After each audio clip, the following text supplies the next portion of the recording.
แล้วกันซ่าที่เจ้าสั่งขอบใจไล่บักคคอยเมาจนห้ำฮดเด้อเอียงนี่ำกันซ่าเด้ฮู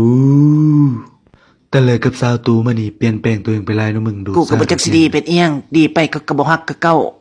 เขามักคนหล่อคนรวยคนมีฐานะหน้าตาดีๆดังคมๆหน้าตาหล่อเล่าเกาหลีมันบ่มีทางเป็นไปได้ที่เขาสิมามักคนสีผิวสีขี้แห้งคือกูดอกอ๋อบ่ว่าที่คนในหาดนี่เป็นคือมึงเบิดนี่เสียเฮ้ยบ่หาน่ะมันตายแล้วบ่จักนะภาคมึงตำรวจมามึงเฝ้าเก็บกูจะโอ้ตายแล้วกูจะเฮ็ดได้ดีบัดนี้กูบ่ได้สูบนำมึงเด้อกูบ่เกี่ยวเบิ่งสิต่อยก็ไฟให้ โอ้ขอบใจหลายๆท่านตำรวจเอียงวะบ่โจดเข้าไปไล่มันสิ เบิ่งกอกซ่าก็บ่อยากแน่นปานใดให้ฟันให้ไหมบ่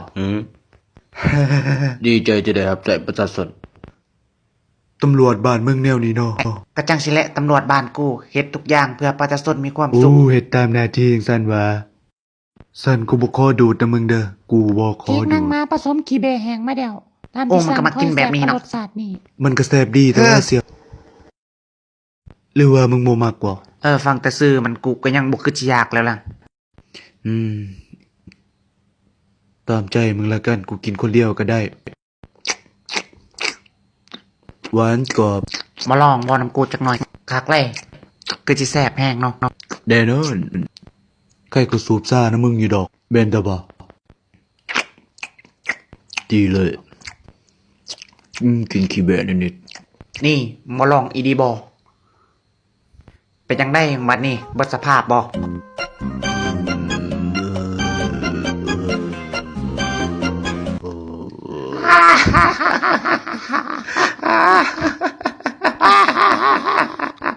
บัดจังได๋บัดมึงได้ลองบ่มึงได้ลองได้บัดนี่เฮีย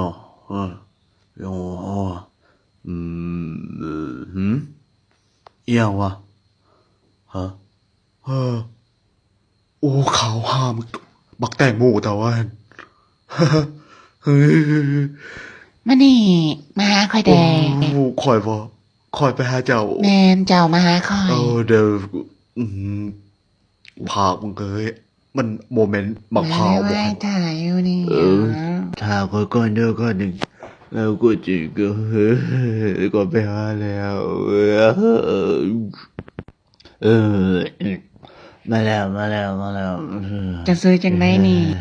ซื้อซูเปอร์จันเด้อขยันทำก็หมุนจักจะรอลายเรื่องจากคือสิเหตุการณ์บานเก่งกิจกรรมยามกลางคืนตอนเช้าจากก็คือสิเหตุคือก่อนหลังก่อนมาเงี้ย จูรู้ด้วย เพื่อนเนอะนี่เคยติดตามคอยมากเจ้า